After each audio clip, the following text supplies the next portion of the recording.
राष्ट्रहिताचा बुलंद आवाज, राष्ट्रप्रथम न्यूज।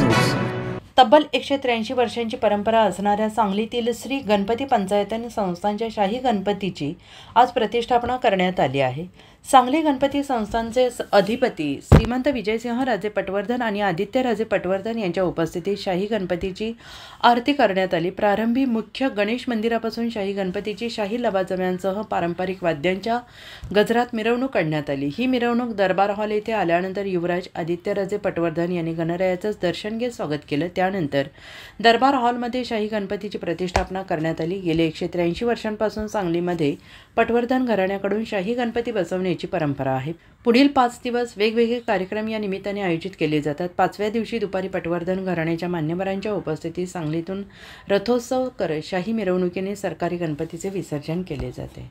आज सकाळी गणपती महाराजांची प्रतिष्ठापना झाली दरवर्षीप्रमाणे, आणि आता पुढचे 5 दिवस सुंदर सांस्कृतिक कार्यक्रम आहेत आणि दरबार हॉलमध्ये सांगलीकरांच्यासाठी उत्तम व्यवस्था ठेवली आहे, तेव्हा त्याच्यात येऊन भाग घ्यावा आणि सांस्कृतिक कार्यक्रमांचा आनंद घ्यावा असे मी सांगलीकरांना आमंत्रण करतोय। 5व्या दिवशी नेहमीप्रमाणे रथोत्सव होईल आणि त्याच्यानंतर विसर्जन। त्या रथोत्सवात सुद्धा सांगलीकरांनी मोठ्या प्रमाणाने भाग घ्यावा असे मी आवाहन करतो। समस्त सांगलीकरांना आमच्या घराण्याकडून शुभेच्छा। आज गणपतीचं आगमन झालेलं आहे आणि त्या प्रसंगी मी सगळ्यांना आपल्याला आमंत्रण करते की आपण नेहमीच्या उत्साहाने सांगली दरबारात येऊन त्याचा आनंद लुटावा आणि 3-4 दिवस जे काय प्रोग्राम आहेत त्याच्यात तुम्ही सहभागी व्हावं आणि जरूर यावं असं आमचं सगळ्यांच्याकडनं आमंत्रण आहे। नमस्कार आणि आपल्या सगळ्यांना शुभेच्छा। विसर्जनाच्या दिवशी सुद्धा मोठ्या उत्साहाने यावं सगळ्यांनी आणि त्याच्यात सहभाग घ्यावा।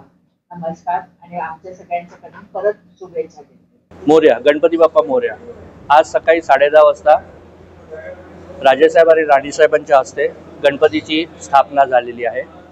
आज संध्याकाळी 7 वाजता सायंकाळी राजेसाहेब राणीसाहेबांच्या हस्ते महापूजेचं आयोजन केलेलं आहे। ती 7 नंतर पूजा चालू होईल। पुढच्या येणाऱ्या 3 दिवस 28, 29 आणि 30 हे म्युझिकल कार्यक्रम, रंगारंग कार्यक्रम हे राजवाड्याच्या आवारामध्ये होतील। मी सगळ्या सांगलीकरांना आमंत्रित करतो की त्यांनी येऊन ह्याचा आनंद घ्यावा। 31 तारखेला दुपारी 2 नंतर विसर्जन सोहळा चालू होईल। त्याच्या पहिले पान सुपारीसाठी पण मी सगळ्यांना आमंत्रित करतो आणि त्याचा आनंद घ्यावा।